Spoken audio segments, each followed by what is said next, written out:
After 19 years away from the sport of professional boxing, the youngest heavyweight champion of all time and the former baddest man on the planet, Mike Tyson, made his return against Jake Paul. How did it play out? Well, Jake Paul beat Mike Tyson by unanimous decision, but it maybe didn't play out as many expected around the world. In the main event, Jake Paul, like I said, beat Mike Tyson by unanimous decision, and on the judges' scorecards, they scored it 79-73, 80-72, and 79-73 for Jake Paul.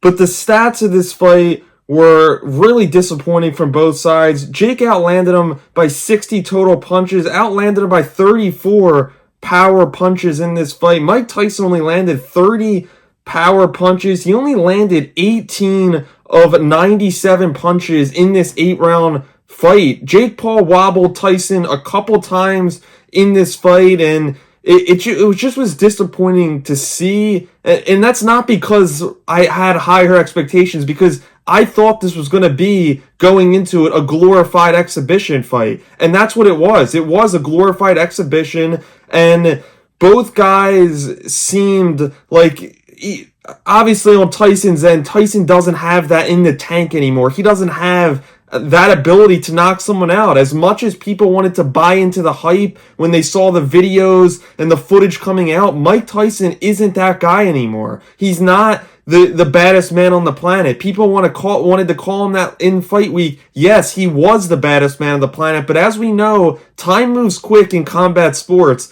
and he was that over 25 years ago, but that's not the case. And from Jake Paul's end, I thought Jake looked good, but even Jake said so after the fight. He's not a heavyweight. He never was planning to be a heavyweight. He weighed in at over 230 pounds, and he just seemed a little slower than he normally is. And I really think that was a big factor for Jake, but I still think Jake looked crisp in this fight. And I really think in all fights, when you do have a kind of a slow and boring fight, per se, like this one, Paul Tyson, I think a lot has to do with not just maybe the better fighter or the guy you expect to win, but even the opponent as well. Because when Mike Tyson seemed like he wasn't even throwing punches for multiple rounds in this fight, and when you don't have a competitor that's trying to beat you as much as you're trying to land on them, and your opponent isn't engaging, then it's really hard for a guy like Paul to get anything done when Tyson flat out just wasn't engaging him, wasn't being aggressive, wasn't throwing, wasn't trying to land, and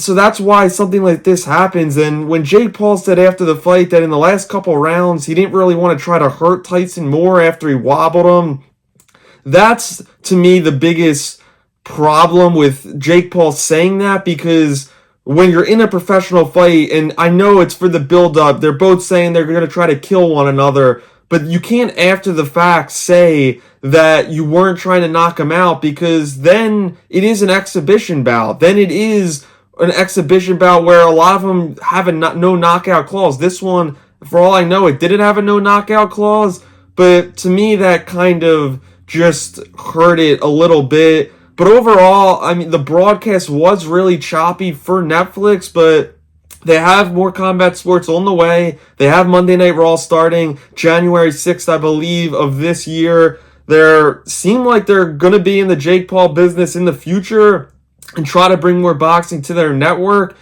But it's hard to be totally disappointed in this, because it is a 27-year-old taking on a 58-year-old.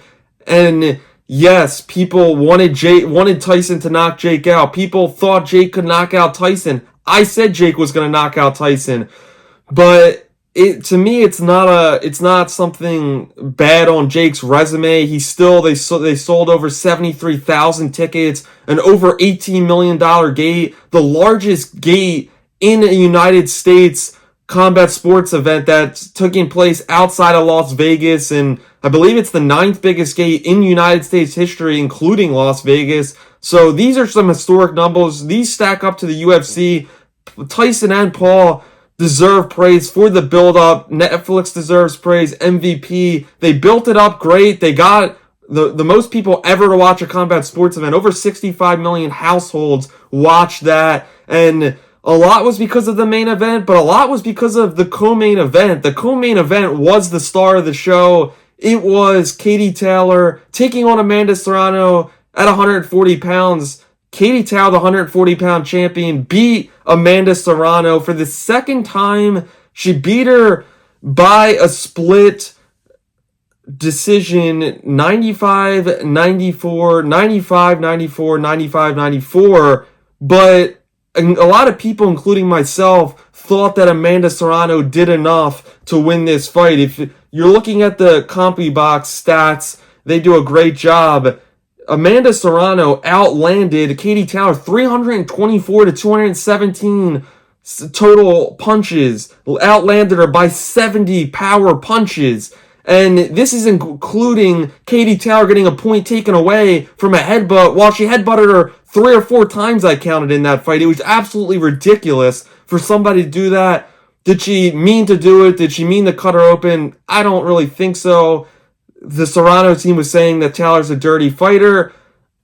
Overall, I don't think this is a robbery by any means. Katie Taylor put up a valuable effort, but I think that Amanda Serrano did enough to win this fight. I think she won this fight. I didn't think Amanda Serrano won the first fight. I had that one for Katie Taylor, but this is a rare sense of that when a fighter's up 2-0, that you need to do the trilogy. This trilogy must happen. Katie Taylor's 38 years old. Amanda Serrano's 35, I believe. They're nearing the end of their careers, and before their careers are over, that third and final fight would top their previous 2 fights, which were both fights of the year. 2 of the best, not only women's fights that I've seen, but 2 of the best fights I've seen, period. They were that damn good. And yeah, I don't think anyone's going to complain if we could see those 2 back in the ring. But the next time I see them in the ring, I think Amanda Serrano has been treated unfairly. She's the one having to move up in weight all these times.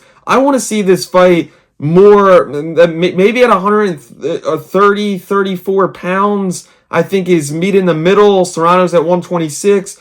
Taylor's at 140, meet in the middle there, I think would be best for everyone. But another big fight for that should be on the horizon, and I really think that fight in its own right saved this show. Bruce Shushu Carrington beat Dana Coolwell on the undercard. Shadesa Green beat Melinda Watpool. Lucas Body beat Armanda Casamanico in a very close fight when it wasn't supposed to be. And Mario Barrios and Abel Ramos ended in a draw, so that Mario Barrios remained his WBC welterweight championship. But all in all, it was what I thought this was event going to be. It was more spectacle than performance, but we still saw one of the best fights we will see all 2024 and maybe all 2025 in Serrano versus Taylor. What is next for Jake Paul? Who knows?